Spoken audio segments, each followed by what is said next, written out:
은혜 받는 시간 갖기를 원합니다. 오늘 우리가 살펴볼 장면은 우리가 익숙하게 해서 읽어서 그런데 굉장히 섬뜩하고 굉장히 무시무시한 장면이 기록되어 있는 본문입니다. 왜냐하면 한 사람이 살인을 하러 길을 나서는 거거든요. 전령을 보낸 것도 다윗을 죽이려고 보낸 겁니다. 그죠? 엄밀하게 말하면 사람을 죽이려고 길을 나서는 겁니다. 그런데 그런 사람들 위에 하나님의 영이 임했다는 거예요. 좀 이상하지 않습니까? 선하고 하나님의 뜻을 행하러 가는 사람들 위해 하나님의 영이 임한 게 아니라 살인을 위해서, 그것도 잘못된 악한 의도로 가는 사람들에게도 하나님의 영이 임해서 하루 밤낮을 하나님을 찬양하며 예언하다가 땅에 쓰러집니다. 그리고 사울도 마찬가지로 다윗을 죽이러 가는 거예요. 악한 영도 임했던 사울인데도 불구하고 그곳에 사울에게 하나님의 영이 임합니다. 예언을 하죠. 그런데 더 놀라운 일이 뭐냐면 그가 자리를 털고 일어나 마음이 바뀌었다가 아니에요. 조금 전 죽이려던 그 무지한 다윗을 다시 쫓고 죽이려 한다는 거죠. 굉장히 무시무시하고 섬뜩한 기록들이 담겨 있는 겁니다. 즉 사울은 하나님의 영이 임해서 예언을 했지만 여전히 살인자로 남아 있었다고 성경은 분명히 기록하고 있는 거죠. 그래서 이 장면은 우리가 애써 피하고 싶은 질문 하나를 정면으로 우리에게 도전적으로 질문하고 있는 거죠. 사람이 하나님의 일에 깊이 휩쓸리고 심지어 성령의 능력을 몸으로 겪고도 그 속마음은 여전히 하나님의 원수로 남아있을 수 있는가? 라는 부분인 거죠. 오늘 본문은 당연히 그럴 수 없다라고 대답해야 될 것 같은데 그럴 수 있다는 겁니다. 그것이 사울의 예를 통해 분명히 드러나는 거죠. 그리고 바로 그 대답 속에 성경 전체가 품어온 가장 깊은 갈망, 소망 하나를 우리에게 드러내 보여줍니다. 우리에게 필요한 것은 그래서 잠시 우리에게 머물다 떠나는 하나님의 영이 아니라 우리 안에 함께 들어와 우리 안에서 영원히 역사하시는, 우리를 떠나지 아니하시는 새롭게 하시는 영이 우리에게 필요하다는 소망을 우리에게 던져주고 있다는 겁니다. 우리는 이 땅을 살아가며 종종 착각을 하는 부분이 있죠. 강한 은혜의 체험 한 번이면 내 삶이 통째로 달라질 것 같은 그런 착각을 가지는 겁니다. 그래서 더 뜨거운 집회, 강력한 감동, 울부짖는 어쩌면 그런 감정적인 그런 한 번의 충동을 위해서 여기저기 쫓아다니곤 합니다. 아마 우리나라의 1970년부터 1990년도까지 우리나라의 교회 성장, 교회 교인 수가 늘어나는 그 수를 그래서 교회 부흥이다, 교회 성장이라 말해요. 그럼 이상한 거죠. 그렇게 성령에 감동된 사람이라면 그들이 이렇게 떠나갈 수 있는가? 죽은 게 아니에요. 떠나갔어요, 교회를. 그죠? 성령에 감동되었다면 교인 수가 이렇게 줄어들 수는 없는 거죠. 그래서 오늘 본문은 우리가 좀처럼 인정하고 싶지 않은 분명한 사실 한 가지를 각인시킵니다. 가장 강력한 영적 체험을 하고도 사람은 전혀 달라지지 않을 수 있다는 거죠. 한 가지 예를 들면 대도 조세영 씨. 그가 신학교까지 가요. 그런데도 도둑질을 해요. 못 버려요. 그렇다면 가짜냐? 아닐 것 같아요. 그 예수님이 인격적으로 고백할 수 있어요. 그런데 그렇다고 해서 사람이 달라지는 건 다른 문제라는 거죠. 문제는 체험의 세기가 아니라 그 사람 마음이 바뀌었는가요? 그가 완벽하게 그 악을 떠났는가라는 것은 다르다는 거죠. 그래서 오늘 우리가 살펴본 본문을 통해 네 장면을 보게 될 겁니다. 칼을 피해 말씀의 집 사무엘에게로 달려간 다윗을 보게 되고요. 다윗을 잡으러 왔다가 도리어 하나님을 찬양하고 방언하고 예언하는 군인들을 보게 됩니다. 그리고 길바닥에서 하나님의 영에 사로잡힌 사울 왕, 그리고 그의 인생을 처음과 끝에서 감싼 속담 한마디가 전해지죠. 사울도 선지자 중에 있느냐. 이 모든 장면을 통해 하나님은 두 역사를 하고 계시는 거죠. 당신의 기름 부음 받은, 당신이 기름 부어 세우신 왕을 지키시는 일, 그리고 체험과 새 마음이라는 게 얼마나 다른 것인지 오늘 본문을 통해 오고 가는 하나님의 모든 성도들에게 보여주고 계시다는 거예요. 그래서 체험이 중요한 것이 아니라 우리 안에 새 마음이 필요함을 역설적으로 더 강력하게 보여주고 있는 겁니다. 그래서 오늘 본문 말씀을 통해 우리에게 단지 체험이 아니라 새 마음을 주시는 하나님의 풍성한 은혜를 누리는 복된 시간이 될 수 있기를 예수님의 이름으로 축복합니다. 다윗은 지난 시간에 창문으로 간신히 탈출했죠. 목숨이 경각에 달린 도망자 처지가 되었습니다. 그런데 그가 달려간 곳이 뜻밖이죠. 다윗은 자기를 지지했던 군사들이 있는 군영으로 가지도 않았습니다. 그리고 자기의 안전을 답보하는 그런 요새가 될 만한 곳, 그런 곳으로 가지 않고, 아니면 현실적으로 망명해서 자기 목숨을 다른 나라에 의탁하지도 않았습니다. 그리고 오히려 그는 선지자 사무엘이 있는 라마라고 와서 사무엘과 함께 나요스로 들어가 머뭅니다. 나요스는 선지자들이 함께 모여 하나님의 말씀을 익히고 찬양하며 지냈던 공동체 마을, 그런 곳으로 볼 수 있는 거죠. 두 장소를 한번 나란히 비교해 보겠습니다. 사울의 궁에 있는 기브아는 창이 날라드는 폭력의 자리, 그렇죠. 사울이 창을 막 집어 던졌잖아요. 그리고 다윗이 몸을 숨긴 라마 나요스는 사무엘이 주도된 말씀과 찬양이 흐르는 공동체 자리였습니다. 다윗은 즉 폭력의 집에서 나와 말씀의 집으로 달려가고 있는 거죠. 그렇기 때문에 우리는 한 가지 사실을 분명하게 알 수 있는 겁니다. 다윗이 사무엘에 있는 나요스로 간 것은 안신한 은신처였기 때문에 간 것이 아니라는 거죠. 실제로 사울은 다윗이 나요스에 있다는 것을 곧바로 알아내고 군사들을 그곳에 보내서 다윗을 죽이려고 하는 거죠. 나요스는 벙커, 안전한 요새가 아니었습니다. 다윗이 그리로 도망한 것은 하나님의 말씀이 있는 자리, 그것을 다윗이 사모했기 때문에, 하나님의 말씀으로 나를 왕으로 세운 사무엘이 그곳에 있기 때문이라고 우리는 생각할 수 있는 거죠. 우리의 인생도 폭풍우를 만날 때가 있고 위험한 상황에 처할 때가 있습니다. 그런데 우리의 본능이 어디를 향하는지 그 사람을 통해 알 수 있는 거죠. 그런데 이제 사울의 폭력이 바로 그 말씀의 자리에까지 손을 뻗치는데, 그 뻗치는 손길을 통해서 하나님이 어떻게 일하시는가 우리가 살펴보게 될 것이고, 그렇게 다윗을 지키시는 그 하나님이 오늘도 우리를 지키심을 확인하고 경험하는 시간이 될 수 있었으면 좋겠습니다. 다윗이 나요스에 있다는 것을 안 사울은 먼저 전령들을 보내죠.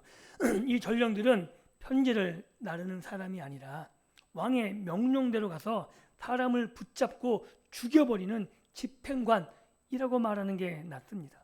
그들이 나요스의 문을 열고 들어가는 거죠. 그래서 곧 다윗이 죽는 것은 시간 문제처럼 보입니다.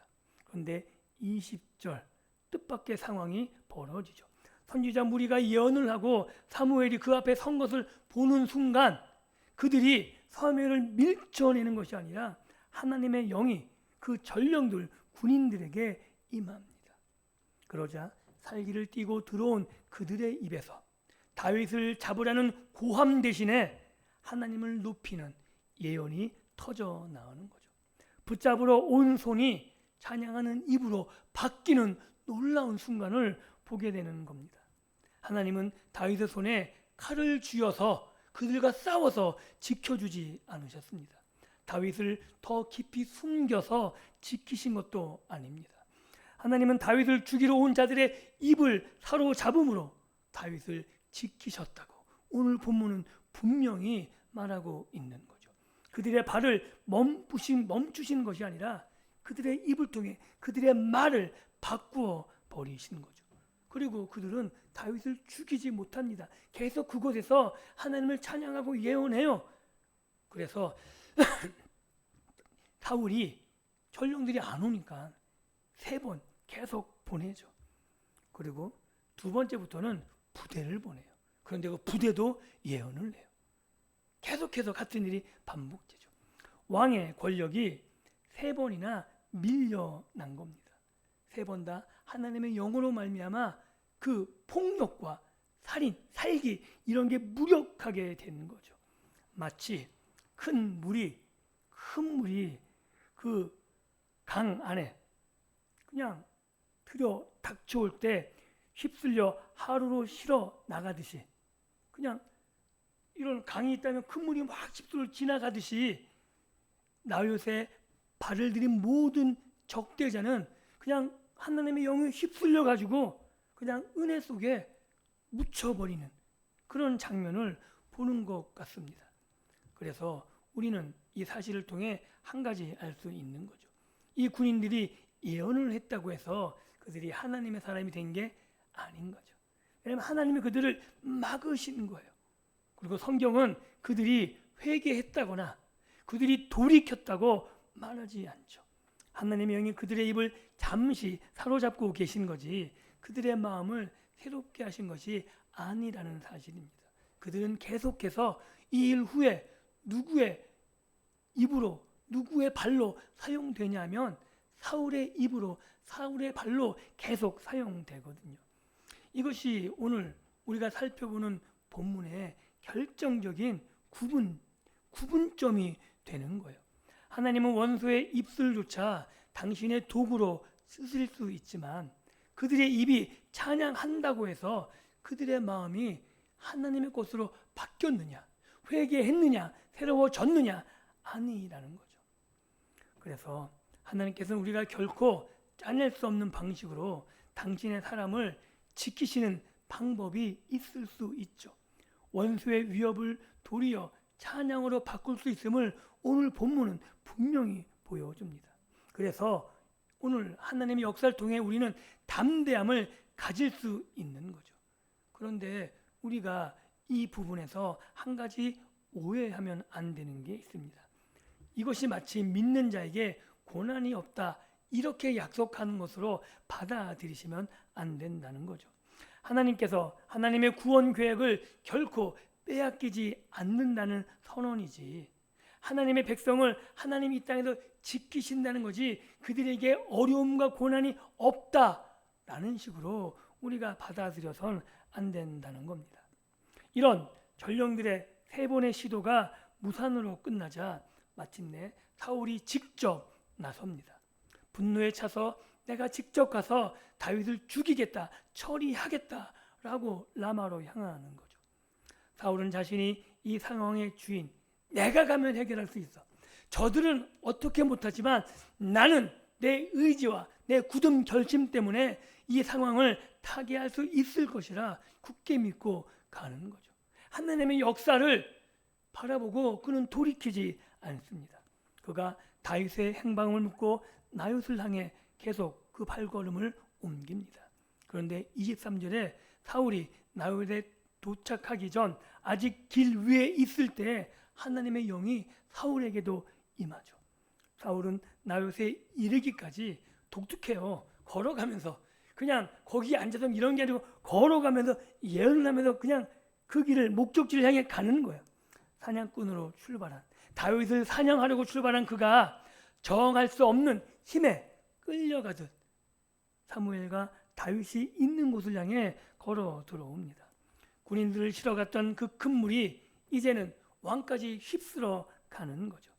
사울은 위엄을 갖추고 나윗에 들어간 게 아니라 굉장히 아주 우스운 장면을 보여줘요.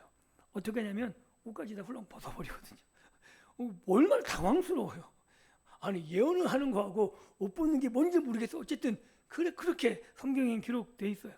그리고 하루 밤낮을 벗은 몸으로 누워서 예언을 계속합니다. 이게 아름다워 보이진 않잖아요. 회개하고 괴기행 장면으로 보여진 거예요. 어떻게 보면 뭐라 그럴까요? 아이러니 아니면 조롱 그런 식으로 볼 수 있잖아요. 아니 왕이라는 사람이 훌러덩 다 벗어던지고 길 가면서 예언하고 사무엘 앞에서 누워서 예언하고 온갖 권위를 두르고 사람을 죽이려고 다윗을 죽이려고 온 왕이 모든 권위가 하나님 앞에서는 아무것도 아님이 드러나 버리는 거죠. 무력하게 땅에 뻗어 누워 버리는 겁니다. 왕복을 걸치고 온 자가 왕복을 그 옷을 다 벗어버리고 누웠습니다. 그의 권력은 하나님의 영 앞에선 실오라기 그 한 올만큼이라도 힘이 발생될 수 없다는 것을 아주 직접적으로 보여주고 있는 거죠. 생각해 볼까요? 사울은 군대를 3번이나 보냈습니다. 그리고 그것도 안 되자 직접 자기가 왔습니다. 그가 동원할 수 있는 모든 것을 쏟아붓고 있는 거죠. 그런데 그 모든 힘의 총합이 하나님 앞에서 어떤 결과를 가지고 왔습니까? 다윗의 머리카락 그 한 올도 건드리지 못하고 자기 자신이 길바닥에 뻗어 누워 하루 밤낮을 보낸 것, 그 외에는 아무것도 남은 게 없습니다. 사람이 하나님을 이기려고 힘을 다 쏟으면 쏟을수록 그 힘이 얼마나 헛된지만 분명하게 드러나고 있는 거죠. 그렇기 때문에 우리가 이 땅을 살아가면서 하나님과 힘겨루게 할 생각은 꿈도 꾸지 마십시오. 부탁드립니다. 하나님이 얼마나 세시냐면요. 우리는 오기를 부려봤자 기껏해야 목숨이 붙어 있을 동안만이에요.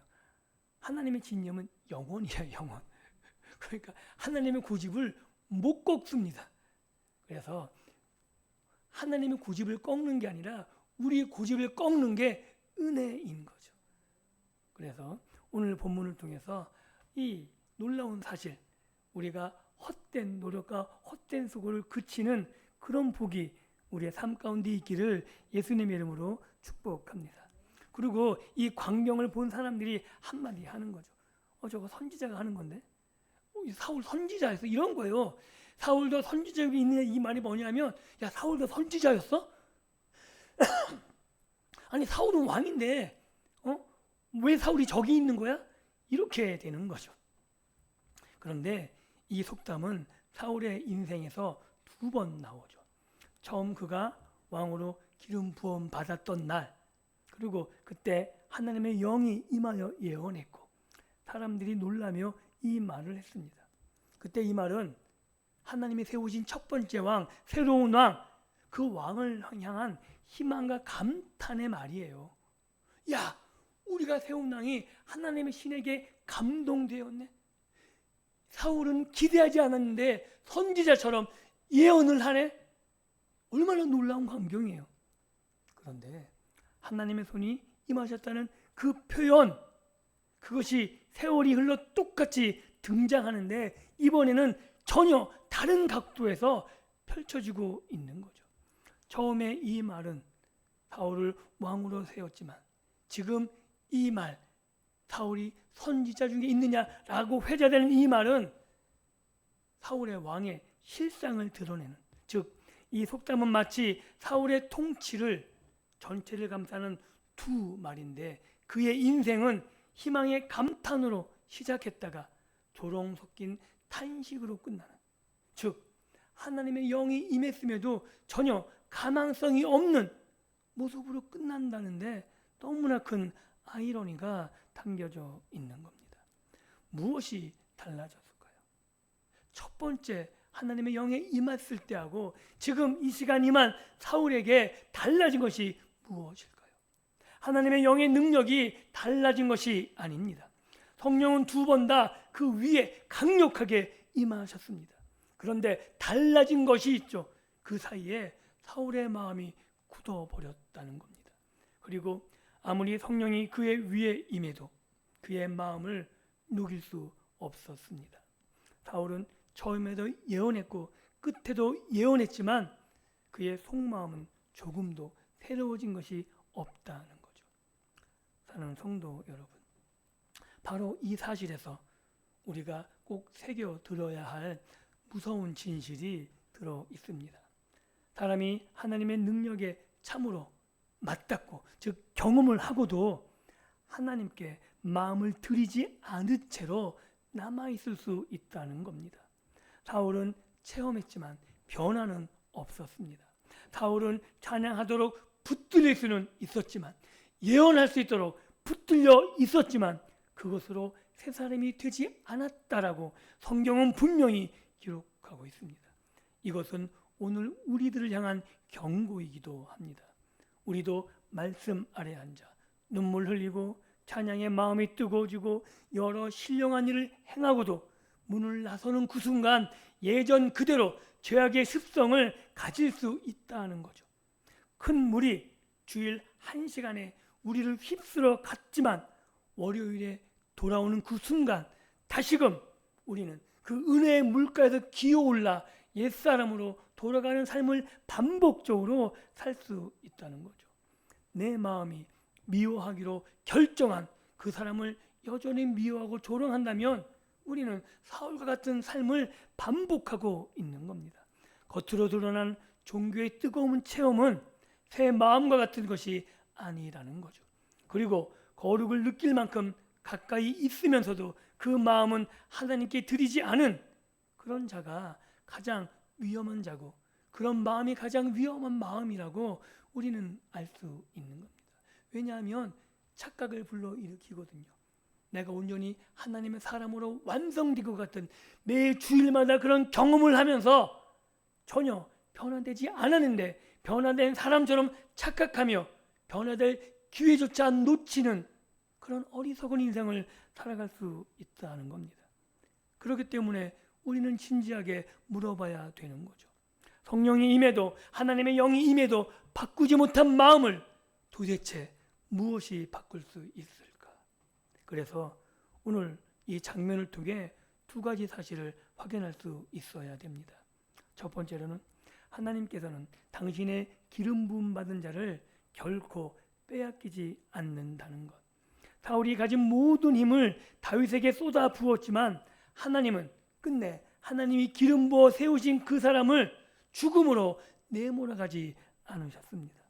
다윗이 약속을 곧 메시아로 이어지는 그 언약의 줄기를 짊어지고 있었기 때문에 하나님이 그를 지키셨다는 거죠. 이것은 성경 전체를 관통하는 놀라운 하나님의 구속 이야기이기도 합니다. 권력자들이 기름 부음 받은 자를 죽이려고 손을 뻗을 때마다 하나님은 정하신 때가 이르기까지 그를 그의 손으로 돕고 계십니다.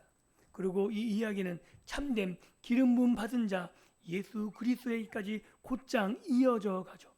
헤롯도 요람의 누인 예수를 죽이지 못했고 어떤 음모도 정하신 때 그 전까지는 예수님을 건드릴 수조차 없었습니다. 그러나 마침내 때가 이르러 죽음이 그분을 삼켰을 때조차도 죽음도 그분을 붙들어둘 수 없었다고 성경은 분명히 증언하고 있습니다. 사울은 나윗으로 가는 길에서 이 진리를 배웠고 무덤은 부활의 아침에 이 진리를 배웠습니다. 하나님께서 당신의 기름 부음 받는 자를 통하여 이루고자 하신 그 일은 그 무엇도 그 어떤 상황도 멈출 수가 없었다고 성경은 분명히 증언하고 있는 겁니다. 그리고 두 번째로 우리가 알아야 되는 것은 우리의 가장 깊은 필요가 바로 하나님의 이 약속에서 채워진다는 거죠. 사울에게 임한 이 영, 하나님의 영은 밖에서 위에서부터 잠시 임했다가 떠나갑니다. 그리고 그의 마음은 변화되지 못합니다. 그것이 옛세대 구약의 한계였다고 말할 수 있습니다. 성령은 왕에게, 선지자에게, 제사장에게 그 인물을 위해 잠시 임하셨다가 떠나셨고 누구의 마음도 영원히 새로워지지는 않았습니다. 즉 그의 할 직무 때문에 잠시 성령께서 주장하시고 역사하시는 거죠. 그래서 선지자들은 더 깊은 것, 말씀의 영, 하나님의 영을 사모했습니다. 그런데 그때 하나님은 에스겔 선지자를 통해 약속하시죠. 내가 너희에게 새 마음을 주고 내 영을 너희 속에, 즉 위에서 잠시 임했다가 떠나가는 것이 아니라 내 영을, 하나님의 영 성령을 너희 속에 두시겠다고. 잠시 너희 위에 임하는 것이 아니라 너희 안에 들어와 너희를 내 백성 삼으시겠다고, 그리고 떠나가지 않으시겠다고 약속하신 겁니다. 그리고 이 약속이 어떻게 이루어졌습니까? 바로 우리 구주 예수 그리스도를 통해서 이루어졌다고 성경은 말씀하고 있습니다. 오직 예수님에 대해서만은 성경에 이렇게 말하죠. 성령이 비둘기같이 내려와 그분 위에 머무셨다고. 사울에게처럼 왔다가 떠나가신 것이 아니라 그분 위에 내려와 영원히 머무신 거죠. 그분은 성령이 떠나지 않고 머무시는 참된 기름 부음 받은 자, 즉 구약의 모든 기름 부음 받은 자가 소망하는 참된 한 분이라고 말하고 있는 겁니다. 그리고 그분은 우리 죄를 위해 죽으시고 부활하셔서 하늘에 오르신 뒤 자신에게 임하셨던 그 성령을 우리에게 부어 주셨습니다.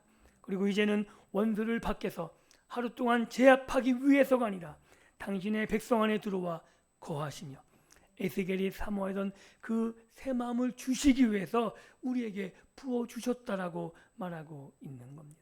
이런 대조가 분명히 나타나죠. 성령이 사울에게 임했을 때 그는 예언하고 살인자로 집에 돌아갑니다. 그러나 성령이 오순절에 부어졌을 때 어떤 이들은 사울을 향해 했던 것과 똑같이 비웃었죠. 저들이 술에 취했다. 즉, 야, 사울이 선지자 중에 있어? 어떻게 사울도 예언해? 그런 조롱처럼 이 광경을 본 사람들은 똑같이 조롱했어요. 야, 저들이 새 술에 취했다. 그런데 이번엔 결과가 달랐습니다. 구약의 사울, 그 사울 왕은 조롱한 그대로 변화되지 않고 비참한 죽음을 맞이하죠. 그런데 말씀을 들은 성령이 임했던 그들은 무리 가운데 그들이 전했던 말씀을 통해 3,000명이나 마음이 찔려 회개하는 역사가 일어났고 새로운 하나님의 백성으로 태어나는 놀라운 결과들이 일어납니다. 똑같이 부어진 성령인데 결과가 다르다는 거죠. 차이는 성령의 능력에 있는 것이 아닙니다. 두 번 다 구약이나 신약이나 성령은 강력하게 임하셨습니다. 그러나 차이가 있죠. 예수님이 계신 것과 예수님이 우리를 위해 하신 일이 있고 없고의 차이가 너무나 분명한 겁니다. 예수님께서 죽고 살아나셨기에 이제 성령은 사람을 잠시 제압하는 그런 임함이 아니라 우리를 새롭게 하시려고 우리 안에 들어오셔서 우리 안에서 역사하시고 머무러 계시다고 성경은 증언하고 있습니다. 그렇기 때문에 이 장면이 우리에게 남긴 질문, 성령도 바꾸지 못한 그 마음을 무엇이 바꾸는가? 이 대답은 십자가 그리고 예수님의 부활과 오순절에 나와 있다라고 말할 수 있는 겁니다. 즉 예수님이 바꾸시는 겁니다. 예수님은 사울이 끝내 받지 못한 것, 그것을 우리에게 주시는 거죠. 월요일이면 갇혀버리는 주일의 체험이 아니라 우리 안에 들어와서 우리를 떠나지 않고 우리를 날마다 새롭게 하시는 그 일을 멈추지 않게 주일의 체험에만 머무는 것이 아니라 우리가 죄 때문에 쓰러져도 다시 일어나고 새롭게 일어나서 날마다 하나님께 나아가는 그 길이 우리 안에 있다고 성경이 말하고 있는 겁니다. 이것이 우리에게 부어진 새 마음입니다. 말씀을 맺습니다. 그러므로 오늘 우리에게 주시는 말씀은 더 강력한 영적 체험을 찾아 나서라, 이런 말을 하고 있는 게 아닌 거죠. 사울은 상상할 수 있는 가장 강력한 영적 체험, 어떻게 보면 부럽잖아요. 임하자마자 그냥 정말 하나님의 사람으로 누가 봐도 하나님의 영이 임해서 예언함을 알 수 있을 정도가 되었잖아요. 그런 강력한 영적 체험을 했지만 그것은 구원이 이르지 않은 겁니다. 하나님의 영이 임했던 군인들, 그들도 예언했지만 아무도 구원하지 못했습니다. 그래서 오늘이 말씀하는 바가 이런 거죠. 사울이 끝내 받지 못한 그 한 가지, 곧 새 마음과 우리 안에 거하신 성령을 예수님을 통해 받으라는 겁니다. 예수님께 통해 받고 그 마음으로 나아가라고 성경이 말씀하고 있는 겁니다. 그렇기 때문에 우리는 날마다 우리 자신을 조용히 말씀에 비추어 보아야 되는 거죠. 나의 신앙은 사울의 신앙인가? 겉으로는 뜨거운 감정이 있지만 음악이 그치는 그 순간 다시금 예전의 나로 돌아가지는 않는가? 내 마음이 왔다 갔다 하며 제자리인가? 아니면 성령이 내 안에 들어오셔서 비록 왔다 갔다 하는 것 같지만 그러나 날마다 내 마음이 새로워져서 하나님께 나아가고 있는가? 하나님 앞에 뜨거운 참회, 그런 나의 모습들을 내가 가지고 있는가? 라는 것들을 구분해 나가셨으면 좋겠습니다. 여기에 참된 위로와 우리의 진정한 자유가 있는 거죠. 만일 성령이 사울에게서처럼 잠시 우리 위에 임하시는 것뿐이라면 우리는 언제 그 은혜가 거칠지 몰라 불안하며 살아야 되는 거죠. 그래서 우리의 옛사람이 나타나면 내가 또 악령에 시달리나? 야, 어떡하지? 그러나 예수님께서 당신의 성령을 우리 안에 머물러 두게 하셨습니다.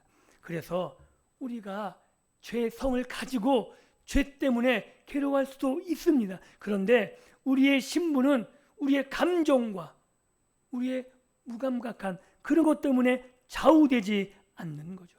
우리의 감정의 기복 때문에 우리의 신분, 하나님의 우리 위에 머문 것이 아니라 우리 안에 머무는 이것을 방해할 수 없다는 겁니다.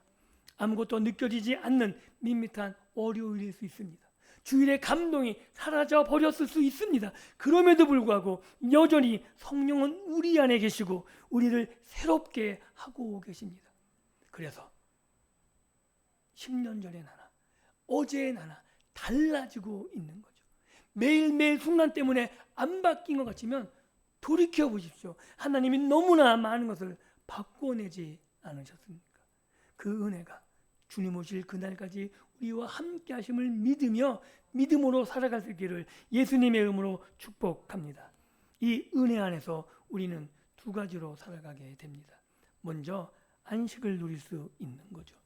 사울의 암살자들을 찬양하는 자들로 바꾸신 그 하나님의 놀라운 능력과 주권이 오늘 우리들의 삶과 미래를 붙잡고 계십니다. 기름 부음 받으신 예수님께 속한 자, 내가 예수 안에 있다면 그 어떤 대적도 마지막 말을 가져갈 수가 없는 거죠. 그리고 우리는 드리는 놀라운 은혜를 갖게 됩니다. 주일에 그냥 은혜 속에 그냥 그 감정에 만족하는 것이 아니라 마음을 바꾸고 내주하시는 성령을 구하고, 그리고 사도 바울의 말치면 사도 바울의 말처럼 예수님이 내 안에, 내가 예수님 안에 계셔서 예수님이 나와 함께 하시는 그 삶을, 내가 주인이 된 그것을 예수님께 내어드리는 삶을 살아가게 되는 거죠. 내가 일할 때만 머무는 게 아니라 내 삶이 조금씩 예수님을 닮아가는, 내가 예수님께 나의 삶을 내어드리는 그 삶을 살아가게 되는 겁니다. 그리고 이 새 마음은 반드시 우리 삶의 밖으로 드러나게 되어 있습니다. 성령이 안에 들어와 우리가 사랑하는 것을 조금씩 바꾸시거든요. 그래서 우리는 사울처럼 사람을 원수로 삼아 쫓는 대신에 남을 세우고 남을 살리는 일에 마음을 쓰기 시작해요. 미약할 수 있지만 우리의 마음이 세상과 다른 가치와 세상과 다른 방향으로 살아가고 있다는 증거입니다. 나에게 맡겨진 자리, 나에게 맡겨진 힘, 나를 지키는 무기, 이런 것이 아니라 이 모든 것들이 이웃을 섬기며 이웃을 세우는 도구로 바뀌어 사용된다는 거죠. 그래서 억지로 만들어내는 가면의 선함이 아니라 새로워진 마음에서 자연스럽게 흘러나오는 열매의 삶으로 바뀌어져 가는 겁니다. 그것이 밖에서 임했다가 떠나는 영, 그런 영이 아니라 내 안에 거하시며 나를 바꾸시는 하나님의 영의 증표라고 성경이 말하고 있는 겁니다. 사울도 선지자 중에 있느냐? 이것은 사울의 인생에서 가장 슬픈 말인 거죠. 예언할 만큼 가까이 하나님께 있었는데 멸망할 만큼 마음은 너무나 멀리 떨어진 사울을 아주 비참하게 대조적으로 보여주고 있기 때문입니다. 우리에게 이 말이 이렇게 남지 않기를 축복합니다. 노래는 불렀고 마음은 뜨거웠지만 끝내 마음은 내어주지 않은 이것이 우리의 삶이 되어서는 안 되는 거죠. 도리어 우리의 삶이 이렇게 증언되기를 원합니다. 살아나신 기름 부음 받은 자 성령이 우리 안에 들어와 거하시고 우리의 마음을 새롭게 하시고 결코 떠나니 하시는 그 은혜로운 삶, 그것이 우리의 삶에서 증거될 때 내 삶을 통해 나를 보는 사람들이 하나님을 찬양하게 되는 그런 복된 삶으로 나아가는 오늘 우리의 하나님의 은혜 믿음의 백성의 삶이 될 수 있기를 우리 구주 예수 그리스도의 이름으로 간절히 축원합니다. 기도합니다.